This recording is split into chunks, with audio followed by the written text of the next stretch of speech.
La parole est à Monsieur Serge Letchimy.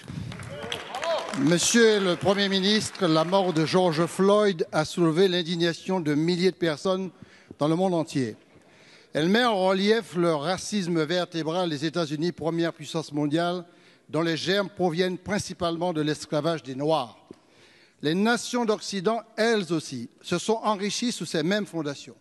Ce sont ces fondations qui ont créé et maintenu vivace dans le monde contemporain le racisme que l'action politique ne saurait tolérer. Oui, contre toutes les violences raciales, la République se doit d'être exemplaire.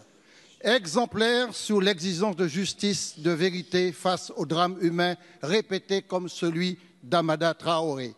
Mais le racisme peut être aussi obscur et larvé par la présence inacceptable de certains monuments symboles de la période coloniale.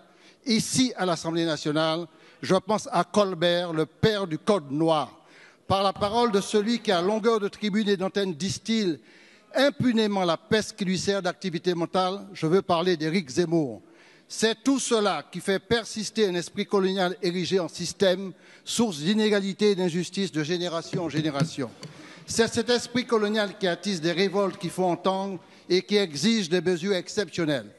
L'outre-mer est au cœur de ce drame postcolonial. L'injustice au quotidien asphyxie dans la dépendance structurelle, à la tête des administrations, dans l'économie, dans les niveaux d'équipement, de santé, d'éducation et de culture, dans le traitement des scandales comme ceux de la chlordécone et j'en passe. La vague planétaire qu'a suscité l'assassinat de Floyd montre que la dépréciation d'une minorité humaine ne sera plus acceptée.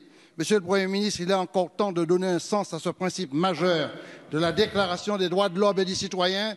Les hommes naissent et demeurent libres et égaux en droit. C'est en mettant fin au racisme que nous pourrons dépasser les blessures de l'histoire, réparer les fractures du présent et regarder l'avenir en confiance.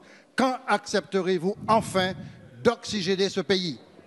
Merci, Monsieur le député. La parole est à Monsieur Christophe Castaner, ministre de l'Intérieur.